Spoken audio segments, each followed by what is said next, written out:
رب العالمين والصلاة والسلام على سيد المرسلين أما بعد فأعوذ بالله من الشيطان الرجيم بسم الله الرحمن الرحيم الصلاة والسلام عليك يا رسول الله وعلى آلك وأصحابك يا حبيب الله الصلاة والسلام عليك يا نبي الله وعلى آلك وأصحابك يا نور الله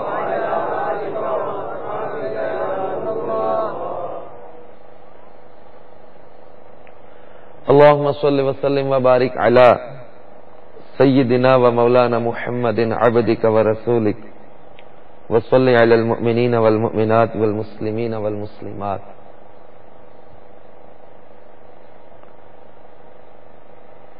سرکار نامدار مدینے کے تاجدار رسولوں کے سردار شفیع روز شمار جناب احمد مختار صلی اللہ تعالی علیہ وسلم کا فرمان خوشبودار ہے.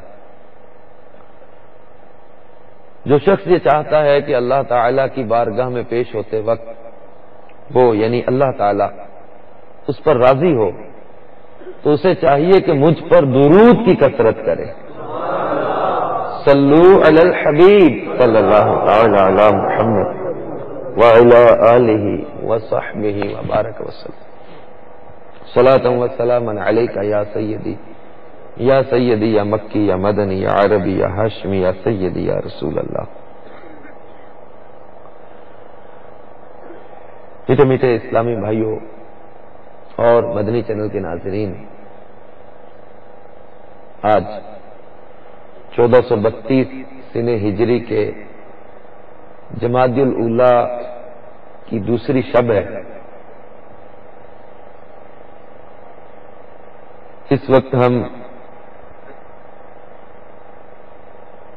باغ عطار منڈی وار برٹن کے اطراف میں ولگن علی ہمارا یہ گاؤں ہے، اس میں دعوت اسلامی کے زیر اہتمام اس سنت و بڑے اجتماعی ذکر و نعت میں حاضر ہیں.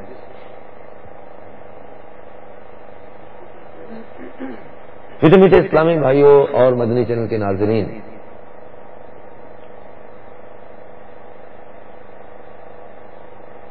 اللہ تبارک و تعالی جل جلالہ نے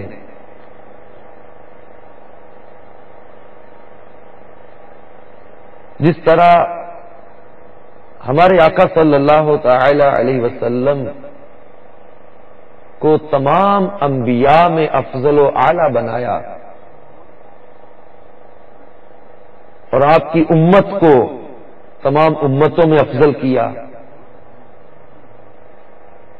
اسی طرح آپ کی امت کے اولیاء کو تمام امتوں کے اولیاء میں سے افضل کیا.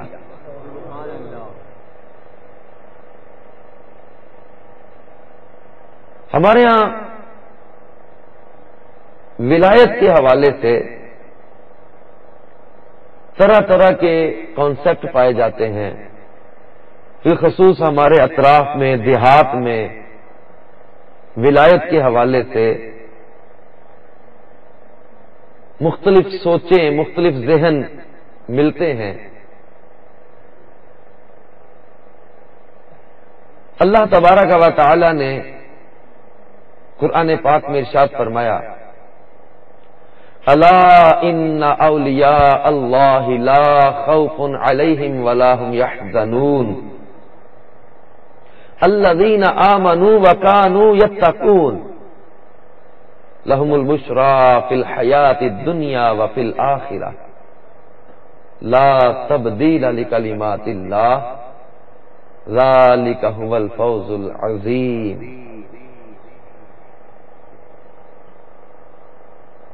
اس آیت مبارکہ کا ترجمہ کنز الایمان میں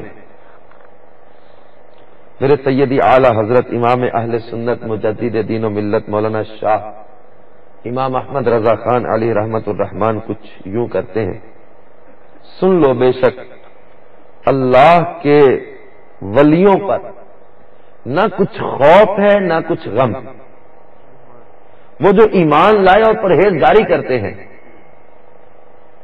انہیں خوشخبری ہے دنیا کی زندگی میں اور آخرت میں، اللہ کی باتیں بدل نہیں سکتی، یہی بڑی کامیابی ہے۔ میٹھے میٹھے اسلامی بھائیوں اور مدنی چینل کے ناظرین، کرامات اولیاء برحق ہیں۔ اللہ تبارک و تعالی نے اپنے اولیاء کا ذکر قرآن پاک میں بھی کیا، چنانچہ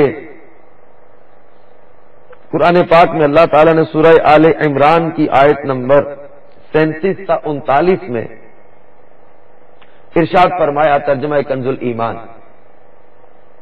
جب زکریا اس کے پاس اس کی نماز پڑھنے کی جگہ جاتے اس کے پاس نیا رزق پاتے، کہا اے مریم یہ تیرے پاس کہاں سے آیا؟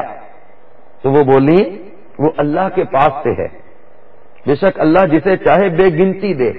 یہاں پکارا زکریا اپنے رب کو، یعنی حضرت مریم جو اللہ کی ولیہ ہیں، یہ جہاں عبادت کیا کرتی تھی اس کو محراب مریم کے نام سے یاد کیا جاتا ہے۔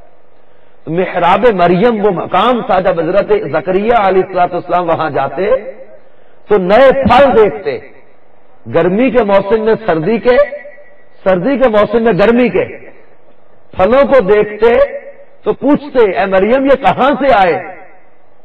بی بی مریم عرض کرتی کہ میں یہ پھل جو ہے وہ اپنے رب کی طرف سے پاتی ہوں، یہ اللہ کی طرف سے ہے۔ تو اللہ تبارک و تعالی نے اس مقدس مقام کا ذکر کر کے جہاں اللہ کی ولیہ عبادت کرتی ہیں اس کا ذکر کر کے فرمایا ہنالک دعا زکریا ربہ، یہاں زکریا علیہ السلام نے اپنے رب کو پکارا، یعنی محراب مریم میں حضرت مریم رضی اللہ تعالی عنہا کی عبادت کی جگہ پر جناب زکریا علیہ السلام نے رب تعالی کی بارگاہ میں دعا کی، رب ہب لی من لدنک ذریۃ طیبہ، کہ اے میرے رب مجھے اپنے پاس سے دے ستھری اولاد، انک سمیع الدعاء، بے شک تو ہی دعا سننے والا ہے۔ تو آگے جو آیات ان کا ترجمہ کنز الایمان میں ہے، تو فرشتوں نے اسے آواز دی اور وہ اپنی نماز کی جگہ کھڑا نماز پڑھ رہا تھا، بے شک اللہ آپ کو مجدہ دیتا ہے یحییٰ کا، جو اللہ کی طرف کے ایک کلمہ کی تصدیق کرے گا اور سردار اور ہمیشہ کے لیے عورتوں سے بچنے والا اور نبی ہمارے خاصوں میں سے۔ یعنی یہاں حضرت زکریا علیہ السلام نے محراب مریم میں دعا مانگی، اللہ تعالیٰ نے ان کی دعا کو قبول کیا اور حضرت یحییٰ کی بشارت انہیں عطا فرما دی گئی۔ تو یہ جو آیات ہیں ان کے تحت علماء نے بیان کیا کہ اس واقعے سے پتہ چلا کہ حضرت مریم صاحب کرامت اور مرتبہ ولایت پر فائز ہیں، کیونکہ اللہ کی طرف سے ان کی محراب میں پھل آتے تھے، اور وہ بھی سردی کے پھل گرمی میں، گرمی کے پھل سردی میں۔ یہ ان کی بہت ہی عظیم الشان اور واضح کرامت ہے جو ان کی ولایت کی شاہد عدل ہے۔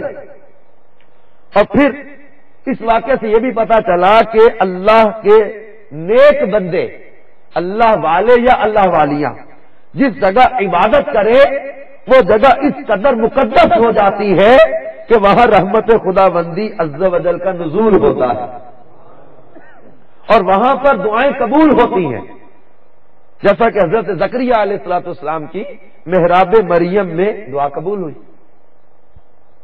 اس سے پہلے وہ بیت المقدس میں بارہا یہی دعا مانگ چکے تھے مگر ان کی مراد پوری نہیں ہوئی تھی، اور جہاں اللہ کے مقبول بندے اور مقبول بندیاں چند دن بیٹھ کر عبادت کریں، جب ان کی ان جگہوں پر دعائیں قبول ہوتی ہیں تو ان مقبولان بارگاہ الہی کی قبروں کے پاس جہاں ان بزرگوں کا پورا جسم برس تک رہا ہے وہاں بھی ضرور دعائیں قبول ہوتی ہیں۔ تو میٹھے میٹھے اسلامی بھائیوں اور مدنی چینل کے ناظرین، اسی طرح قرآن پاک میں اللہ تبارک و تعالی نے اپنے اور اولیاء کا ذکر کیا. چنانچہ آپ نے سورۃ الکہف غار والی اس سورت کا ذکر سنا ہوگا.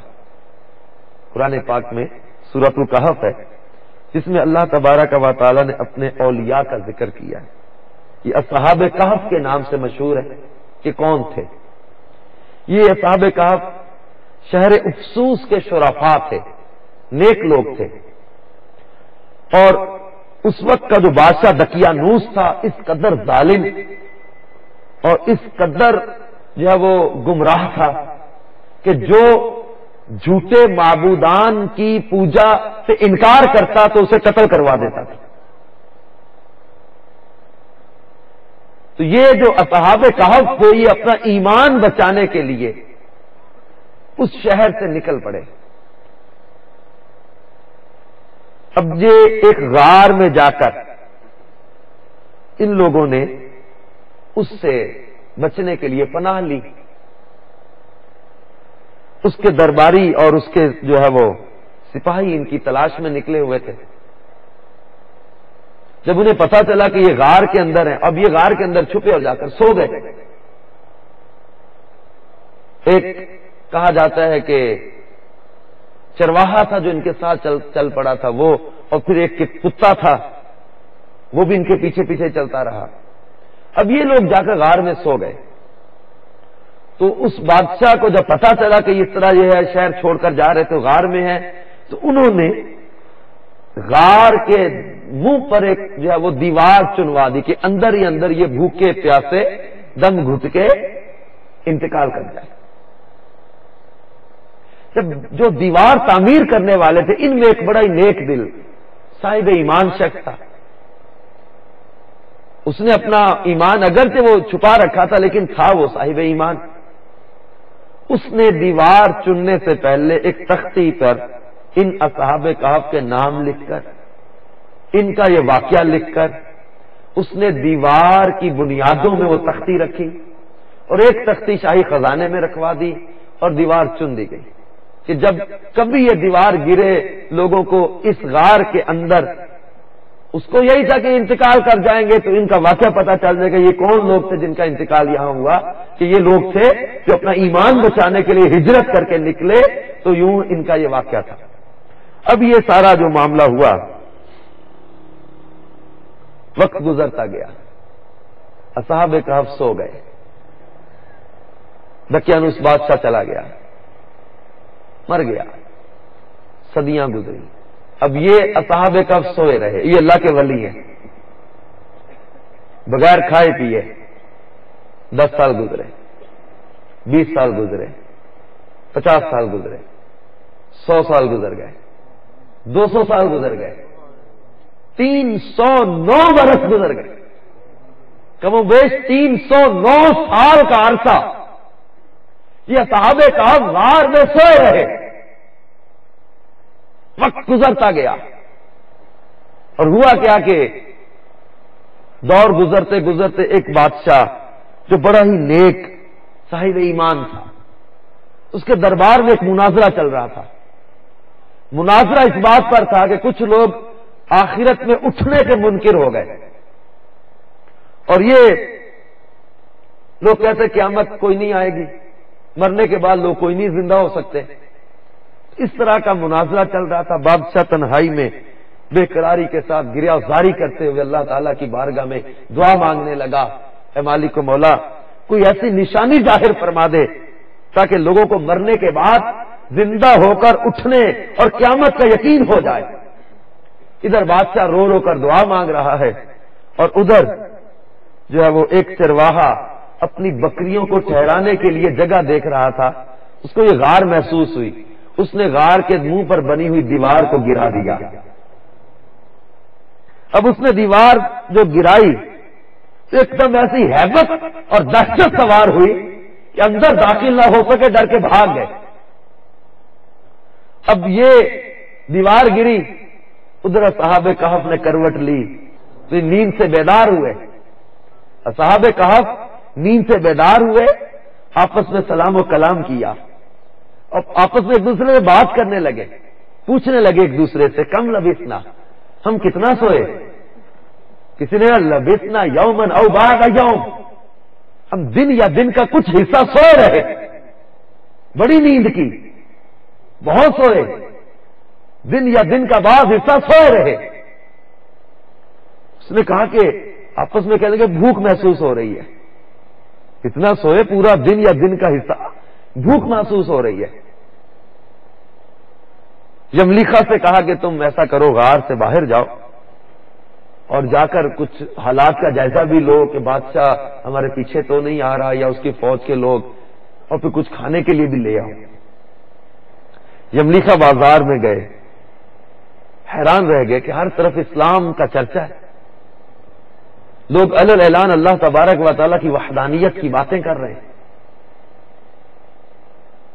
عجیب و غریب نقشہ دیکھ کر یہ حیران ہو گئے کہ یہ کل تو ہم گئے تھے غار میں، اور آج میں نکلا ہوں تو بازار کا سارا نقشہ ہی بدلا ہوا ہے، سارا نظام ہی بدلا ہوا ہے۔ جن بازاروں میں، جس شہر میں اللہ کا نام لینا جو جرم سمجھا جاتا تھا، اللہ کی توحید کے اعلان کرنے والوں کے سر قلم کیے جا رہے تھے، اور آج لوگ علی الاعلان اللہ تعالیٰ کا نام لے رہے۔ حیرانی کے ساتھ آگے بڑے، ایک نان بھائی کی دکان پر روٹی لینے کے لیے انہوں نے سکہ نکالا، اور سکہ نکال کے اسے دیا کہ یہ مجھے روٹی دے دو۔ اب اس نے دیکھا کہ یہ سکہ، نوجوان پوچھا کہاں سے لیا ہے؟ یملیخا نے کہا میرا اپنا سکہ ہے۔ اب وہ دکاندار کہنے لگا کہ اگر اس کا ہے تو اس سکے کا تو چلن کب سے بند ہو گیا، یہ کرنسی تو کب سے بند ہو چکی، لگتا ہے کہ اس کے ہاتھ کوئی پرانا خزانہ لگ گیا ہے، پرانا زمین میں سے کوئی دفن شدہ خزانہ اس کے ہاتھ لگ گیا ہے کہ جو یہ سکہ لے کر میرے پاس آیا۔ اب یہ بات حکام تک پہنچ گئی، حکام نے پکڑ لیا، یہ کہاں سے سکہ لایا؟ یملیخا نے بتایا میرا اپنا سکہ ہے، میں اپنے وہ پیسوں سے خریداری کرنے آیا ہوں۔ انہوں نے کہا ہم کیسے مان لیں، 3 صدیاں گزر گئی، سکے کا چلن بند ہوئے، کہ 300 سال پرانا سکہ تم کہتے ہو میرا اپنا ہے، اور تم جوان ہو، یہ تو 300 سال پہلے کا سکہ تھا۔ یملیخا ان کو قسمیں دے، یقین دلائیں میرے ساتھی غار میں میرا انتظار کر رہے ہیں، ہم لوگ جو اپنا ایمان بچانے کے لیے نکلے تھے، یہ سارا وہ معاملہ بادشاہ تک پہنچ گیا۔ چلتے چلتے بادشاہ تک خبر پہنچ گئی۔ اب یہ یملیخا نے پوچھا کہ تم لوگ مجھے بتاؤ دقیانوس کا کیا حال ہے؟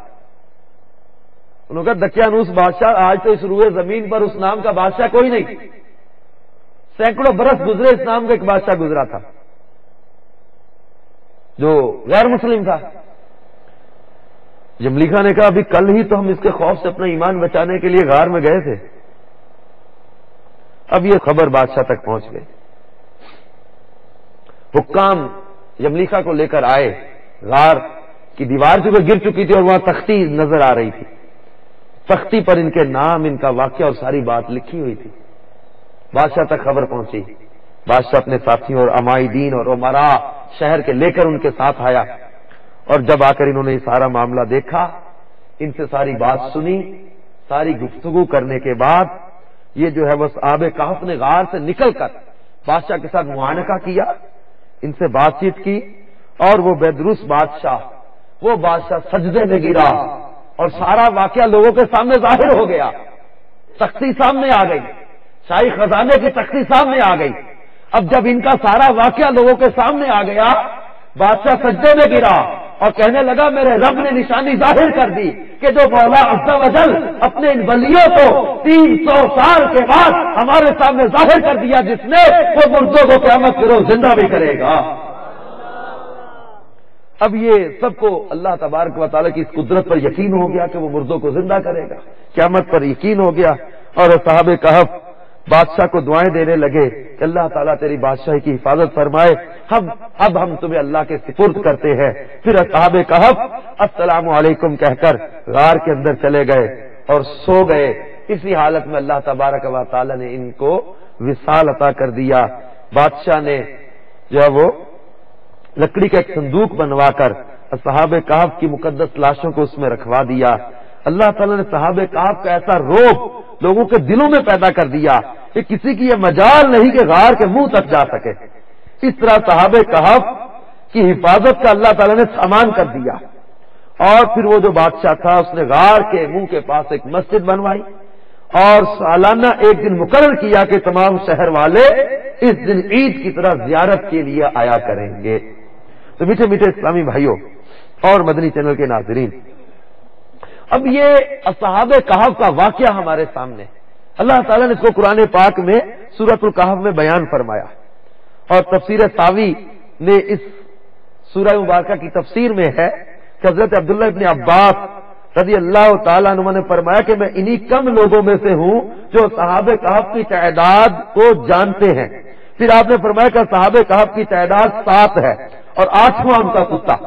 اب اللہ تبارک و تعالیٰ نے سورۃ الکہف کی آیت نمبر 9 سے 13 تک اصحاب کہف کے واقعے کو بیان کیا۔ اللہ تعالیٰ نے فرمایا کہ کیا تمہیں معلوم ہوا کہ پہاڑ کی کھو اور جنگل کے کنارے والے ہماری ایک عجیب نشانی تھے۔ اب اللہ تعالیٰ نے ان کا واقعہ بیان کیا، اور اس میں اللہ تبارک و تعالیٰ نے اس عجیب و غریب واقعے کی طرف جو ہماری توجہ اس طرح دلائی گئی ہے کہ یہ جو اصحاب کہف ہے ان کو اللہ تبارک و تعالیٰ نے 3 صدیوں تک 309 سال تک بغیر کھائے پیے، بغیر جو ہے وہ دنیاوی اسباب کے، بغیر چیزوں کے، بغیر خوراک کے، بغیر غذا کے اللہ تبارک و تعالیٰ نے ان کے اعضاء کو سلامت رکھا، ان کے دل کو سلامت رکھا، ان کے بدن کو سلامت رکھا۔ اللہ تبارک و تعالیٰ کے ان اولیاء کی یہ زبردست کرامت ہے کہ یہ بغیر کھائے پیے سینکڑوں برس تک سوئے رہے اور ان کے جسم میں کوئی تغیر و تبدیلی نہ آئی۔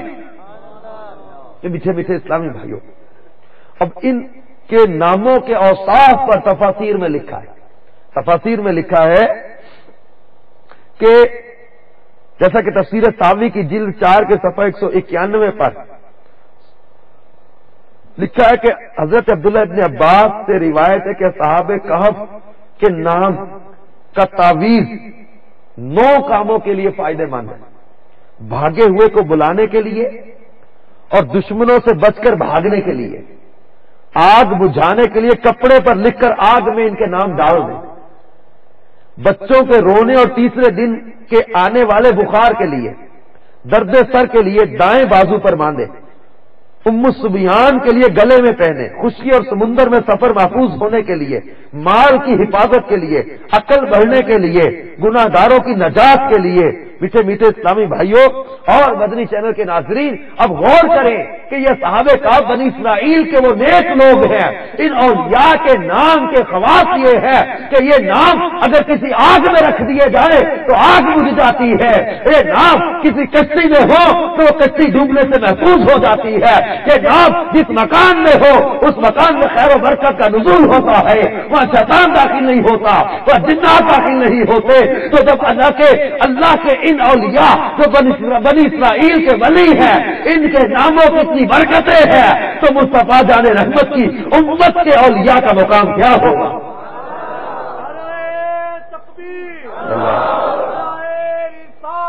یا رسول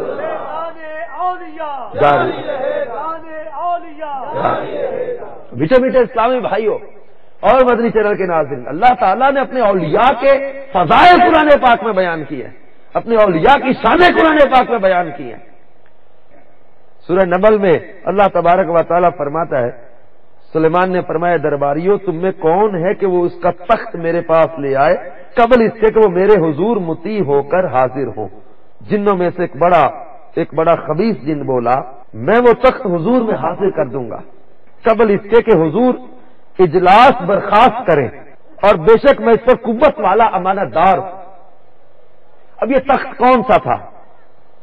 ملکہ سبا بلقیس کا تخت شاہی 80 گز لمبا 40 گز چوڑا تھا، 80 گز لمبا 40 گز چوڑا، یہ سونے چاندی اور طرح طرح کے جواہرات اور موتیوں سے آراستہ۔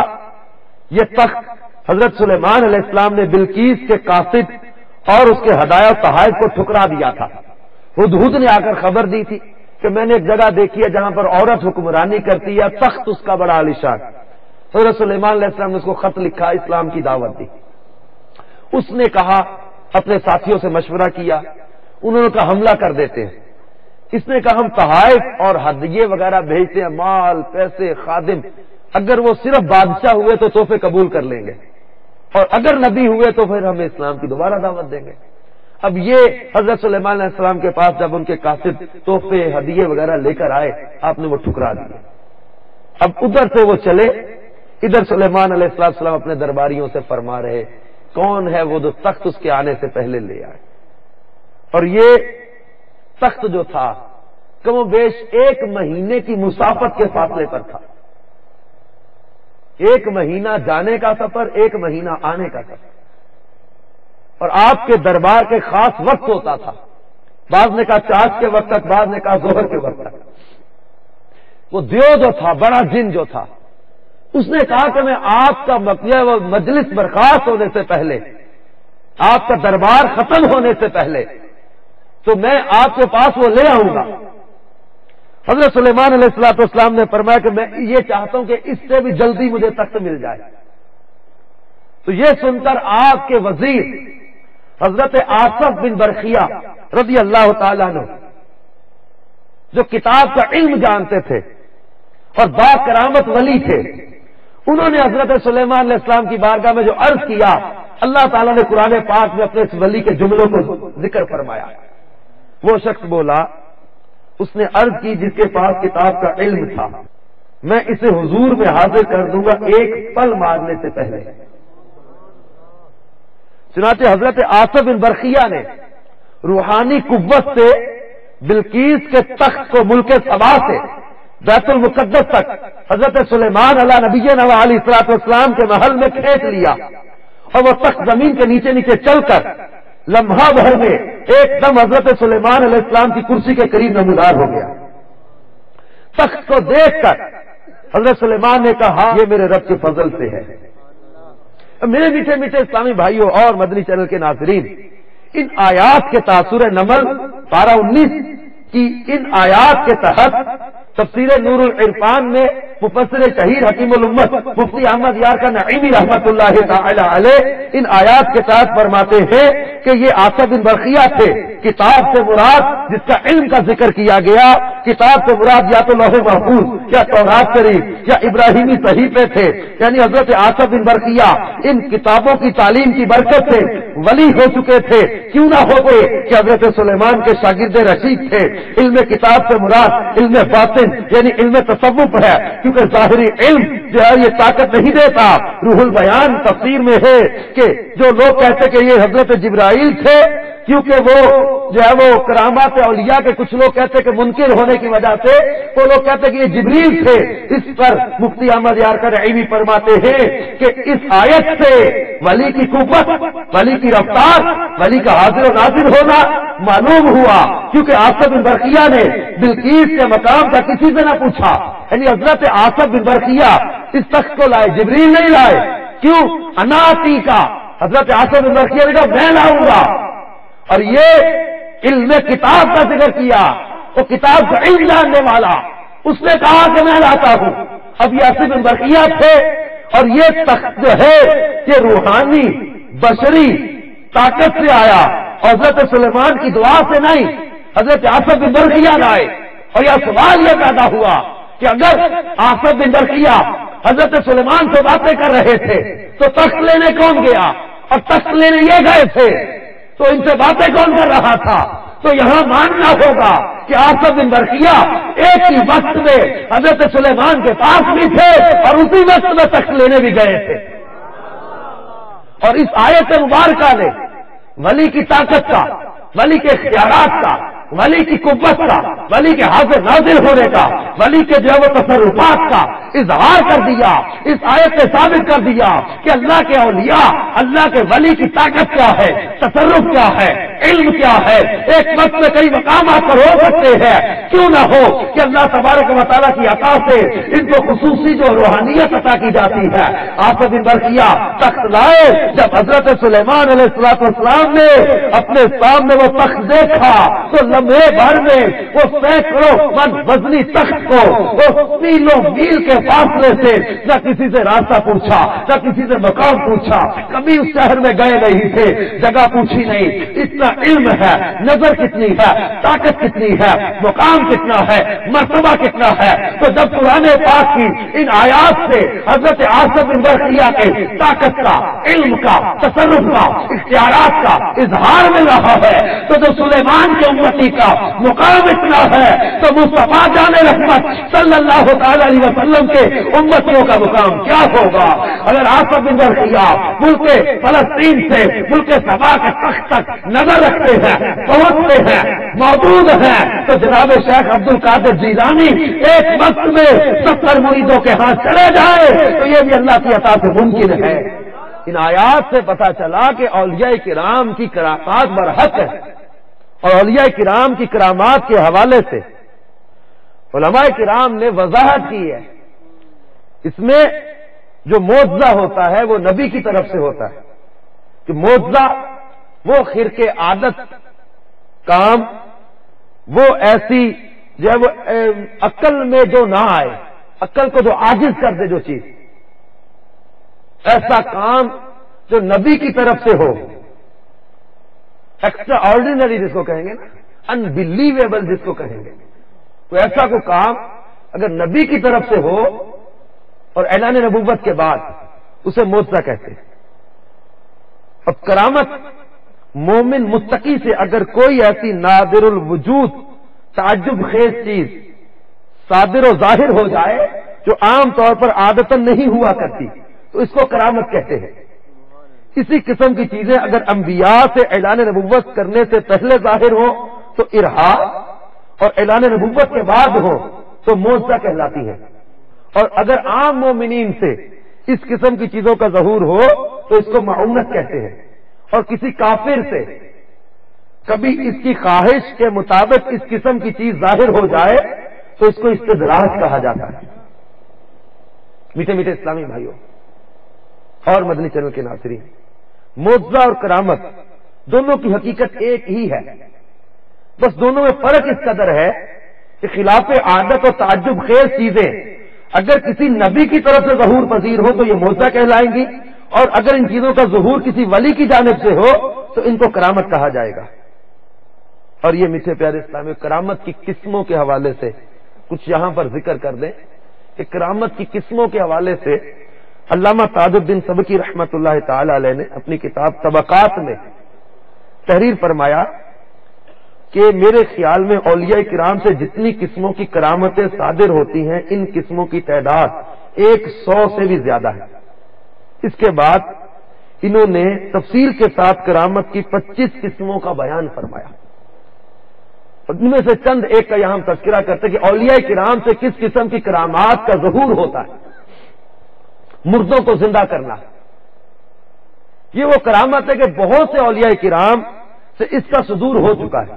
اسی طرح حضرت شیخ مفرج جو علاقہ مصر میں سعید کے باشندہ تھے، ان کے دسترخوان پر ایک پرندے کا بچہ بھونا ہوا رکھا تھا۔ آپ نے فرمایا تو خدا تعالی کے حکم سے اڑ کر چلا جا۔ ان الفاظ کا ان کی زبان سے نکلنا تھا کہ ایک لمحہ میں وہ پرندہ زندہ ہو کر اڑ کر چلا گیا۔ اسی طرح ایک بزرگ حضرت شیخ افضل علیہ رحمت اللہ نے اپنی مری ہوئی بلی کو پکارا، وہ دوڑتی ہوئی شیخ کے پاس حاضر ہو گئی۔ میٹھے میٹھے اسلامی بھائیوں، حضرت سیدنا شیخ عبد القادر جیلانی رضی اللہ تعالیٰ عنہ ایک دن دسترخوان پر پکی ہوئی مرغی کو تناول فرمایا، اس کی ہڈیوں کو جمع فرمایا اور یہ ارشاد فرمایا کہ مرغی تو اللہ تعالیٰ کے حکم سے زندہ ہو کر کھڑی ہو جا، جو سڑی گلی ہڈیوں کو زندہ فرما دے گا۔ زبان مبارک سے ان الفاظ کا نکلنا تھا کہ مرغی زندہ ہو کر چلنے پھرنے لگے۔ حضرت شیخ زین الدین شافعی یہ مدرسہ شامیہ میں مدرس تھے۔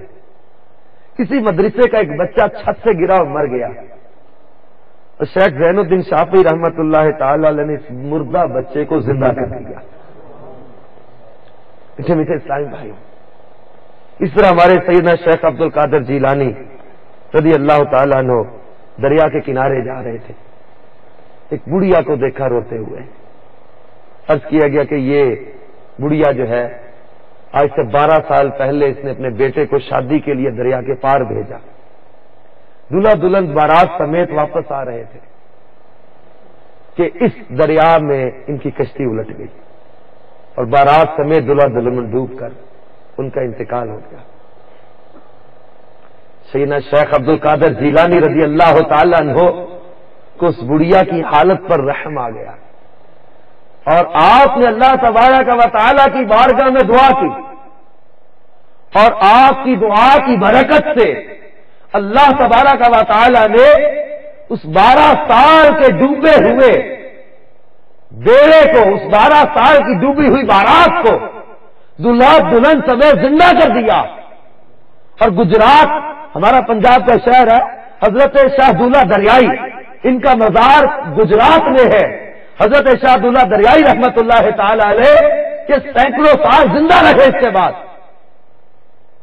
حضرت شاہ دولہ دریائی رحمت اللہ تعالی علیہ کا مزار گجرات میں ہے، اور یہ وہ دولہا ہے جن کی بارات کو، جن کو سیدنا شیخ عبد القادر جیلانی نے 12 سال ڈوبنے کے بعد زندہ کر دیا تھا۔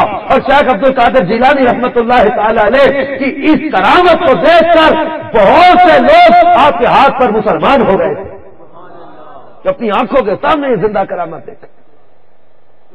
پیچھے میٹھے اسلامی بھائیوں اور مدنی چینل کے ناظرین، اللہ تعالیٰ اپنے اولیاء کو جو کرامات عطا کرتا ہے ان میں دریاؤں پر تصرف بھی ہے۔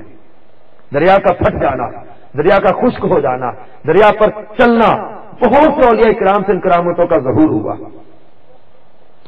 انقلاب ماہیت یہ ایک کرامت کی قسم ہے، کسی چیز کی حقیقت کا بدل جانا۔ چنانچہ شیخ عیسیٰ حتار یمنی علیہ رحمت اللہ القوی کے پاس بطور مذاق کسی بدباطن نے شراب سے بری ہوئی 2 مشقیں تحفہ میں بھیجی اور کہا کہ گھی ہے۔ آپ نے دونوں مشقوں کا منہ کھول کر ایک دوسرے برتن میں شراب کو انڈیل دیا، پھر حاضرین سے فرمایا آپ لوگ اس کو تناول فرمائیں۔ حاضرین نے کھایا تو اتنا نفیس اور عمدہ گھی تھا کہ عمر بھر لوگوں نے اتنا عمدہ گھی نہیں کھایا۔ زمین کا سمٹ جانا ایک کرامت ان کو یہ عطا کی جاتی ہے۔ سینکڑوں ہزاروں میل کی مسافت کا چند لمحوں میں طے ہونا، یہ کرامت اس قدر زیادہ اللہ والوں سے منقول ہے کہ اس کی روایات حد تواتر تک پہنچی ہوئی ہیں۔ حجت اللہ علیہ العالمین میں ایک بزرگ کا واقعہ لکھا ہے کہ طرطوس کی جامع مسجد میں ایک ولی تشریف فرما تھے، چنانچہ انہوں نے اپنا سر گریبان میں ڈالا اور پھر چند لمحوں کے بعد گریبان سے سر نکالا تو ایک دم حرم کعبہ میں پہنچ چکے تھے۔ نباتات سے گفتگو، ایک کرامت ان کو یہ دی جاتی ہے کہ بہت سے حیوانات اور نباتات اور جمادات سے اولیاء کرام نے گفتگو فرمائی۔ اسی طرح شفائے امراض کی کرامت، کہ اولیاء کرام کے لیے اس کرامت کا ثبوت بھی بکثرت کتابوں میں ملتا ہے۔ حضرت سری تختی رحمت اللہ علیہ کا بیان ہے کہ پہاڑ پر میں نے ایک بزرگ سے ملاقات کی جو اپاہجوں، اندھوں اور دوسرے قسم قسم کے مریضوں کو خدا کے حکم سے شفا یاب فرماتے تھے۔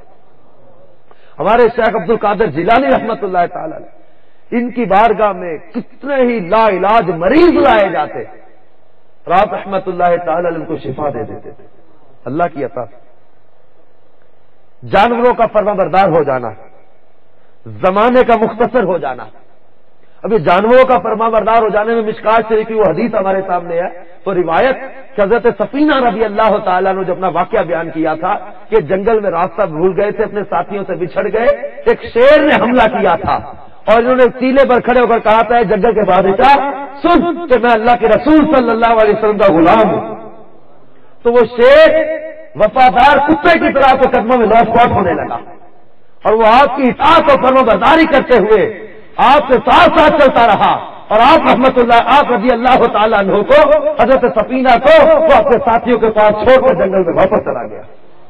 درندے ان کی اطاعت کرتے، جانور ان کی اطاعت کرتے، درخت ان کی اطاعت کرتے۔ صحابہ کرام ایک موقع پر ایک جنگ میں ایک جنگل میں پڑاؤ کرنا تھا اور وہ جگہ جنگی تدبیر کے حوالے سے ٹھہرنے کے لیے بہت اچھی تھی.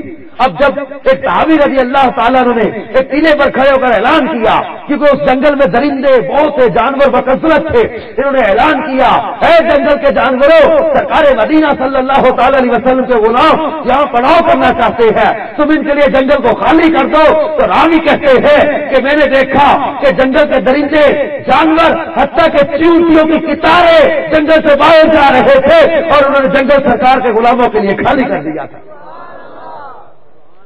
نباتات، جمادات، حیوانات ان کی اطاعت کرتے اور پھر زمانہ مختصر ہو جانا، زمانے کا طویل ہو جانا، دعاؤں کی قبولیت، خاموشی و کلام پر قدرت، دلوں کو اپنی طرف کھینچ لینا، غیب کی خبریں بتانا، کھائے پیے بغیر زندہ رہنا. یہ تو ایسے بزرگوں کے واقعات. سیدنا شیخ عبد القادر جیلانی 6 مہینے آپ فرماتے ہیں عراق کے جنگلوں میں 25 سال فرماتے میں نے مجاہدات میں گزارے، 6 مہینے سے کھائے پیے بغیر رہتا تھا. اور نظام عالم میں تصرفات، بہت سے بزرگوں کے واقعات ایسے ملتے. شدید قحط کے زمانے میں آسمان کی طرف انگلی اٹھائی تو آسمان سے اچانک موسلادھار بارش ہونے لگی. حرام غذاؤں سے محفوظ رہنا. بہت سے اولیاء کرام کی یہ کرامات مشہور ہے کہ جب ان کے سامنے کوئی شک والا یا حرام کھانا آ جاتا تھا تو یہ اس کی خاص قسم کی بدبو سے محسوس کر لیا کرتے تھے، اور یہ اللہ کی عطا کردہ ان کے لیے کرامت تھی کہ یہ ان کے سامنے اگر حرام کھانا لایا جاتا تو یہ اس کو کھانے سے محفوظ رہتے تھے. دور کی چیزوں کو دیکھ لینا، یہ بھی ان کو کرامت دی جاتی ہے. ہیبت و دبدبا، مختلف صورتوں میں ظاہر ہونا، زمین کے خزانوں کو دیکھ لینا، دشمنوں کے شر سے بچنا، مشکلات کا آسان ہو جانا، مہلکات کا اثر نہ کرنا. یعنی ایسی اتنی کرامات اللہ تعالیٰ اپنے اولیاء کو عطا فرماتا ہے. ان اولیاء کرام کو اللہ تعالیٰ نوازتا ہے کرامات سے. میٹھے میٹھے اسلامی بھائیوں، اللہ تبارک و تعالیٰ جسے اپنا دوست بنا لیتا ہے اسے محبت فرماتا ہے، اس کی محبت لوگوں کے دلوں میں ڈالی جاتی ہے، اس کی محبت کا اعلان کیا جاتا ہے. حضرت جبریل امین سے فرمایا جاتا ہے، جبریل اللہ تعالیٰ فلاں بندے سے محبت فرماتا ہے، تو بھی اس سے محبت کر. اور پھر اس کی محبت لوگوں کے دلوں میں اتاری جاتی ہے، زمین پر اس کی محبت اتاری جاتی ہے. رات سینکڑوں سال گزر کے داتا حضور کو دنیا سے وصال کیے ہوئے ان کی محبت لوگوں کے دلوں میں زندہ ہے. سینکڑوں سال گزر گئے سیدنا شیخ عبد القادر جیلانی رحمت اللہ تعالی علیہ کو دنیا سے وصال کیے ہوئے ان کی محبت دلوں میں زندہ ہے. فَاذْكُرُونِي أَذْكُرْكُمْ، تو مجھے یاد کر میں تیرا چرچا کر دوں گا. یہ اللہ تبارک و تعالی جل جلالہ نے اپنے ان اولیاء کا چرچا کر دیا اور بے شمار کرامات سے ان کو نوازا جاتا ہے. یاد رکھیے نبوت کا دروازہ بند ہو چکا لیکن ولایت کا دروازہ کھلا ہے. اس امت میں اولیاء آتے رہے، آتے رہیں گے.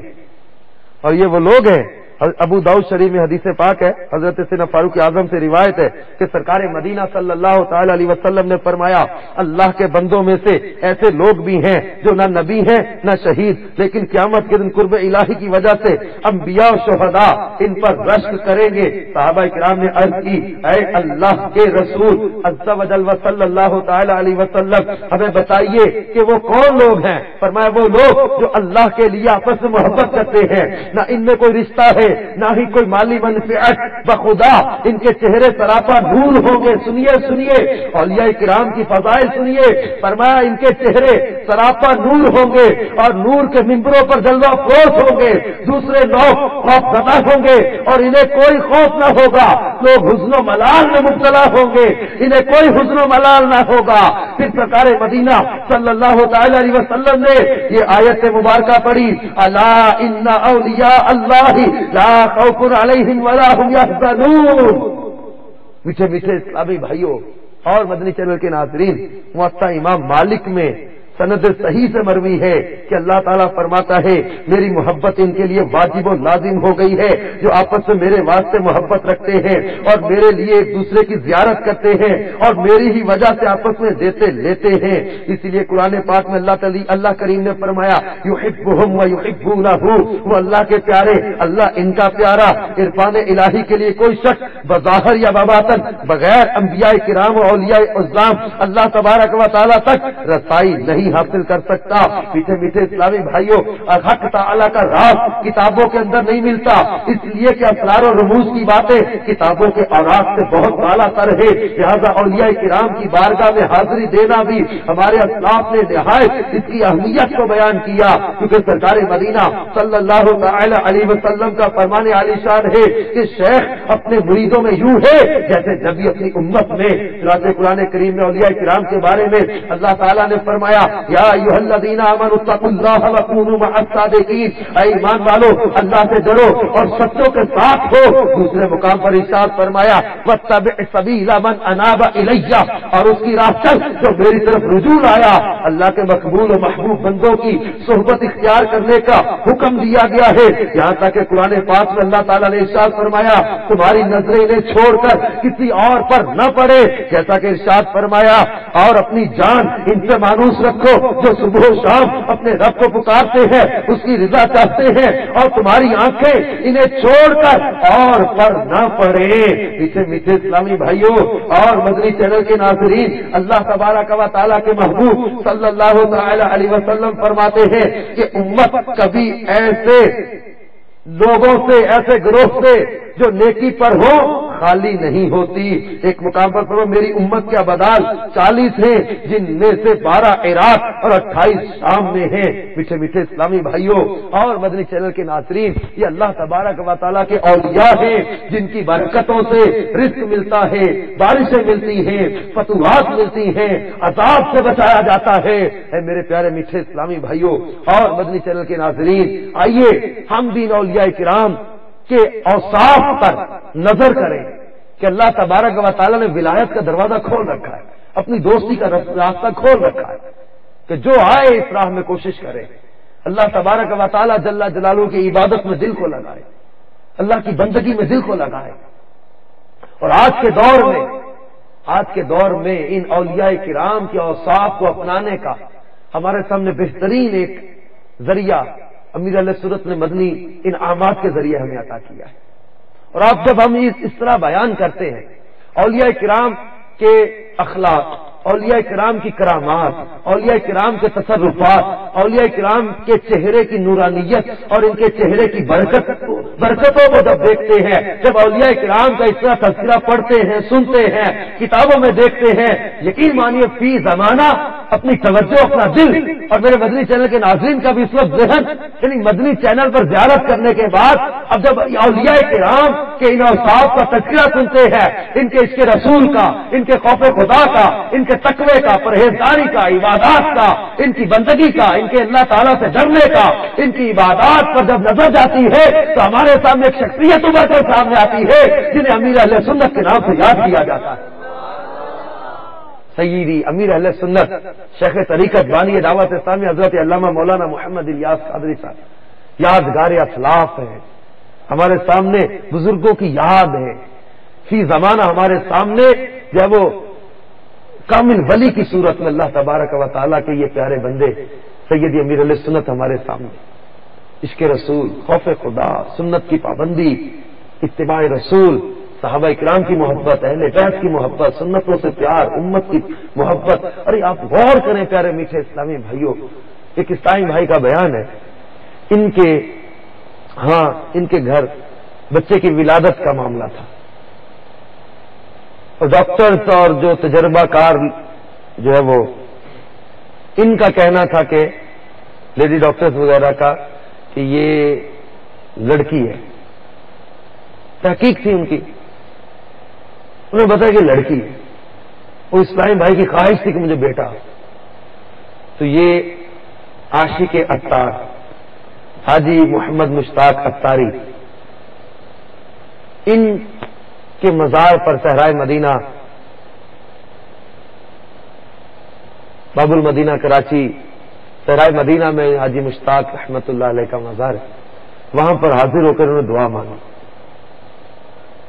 اور ان کا بیان ہے کہ سب کہتے تھے کہ لڑکی ہے، کہ میں نے وہاں جا کر دعا مانگی، اللہ تبارک و تعالیٰ نے مجھے بیٹا عطا فرمایا.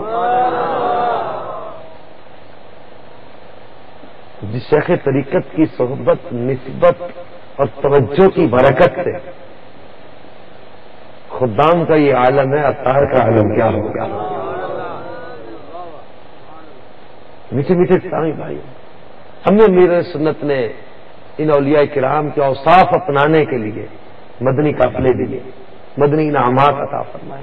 اب مدنی انعامات کے رسالے پر غور کریں، اولیاء کرام کے اخلاق، ان کے جو ہے وہ اوصاف، ان کے خصائل، ان پر آپ غور کریں اور مدنی انعامات کو سامنے رکھ لیں۔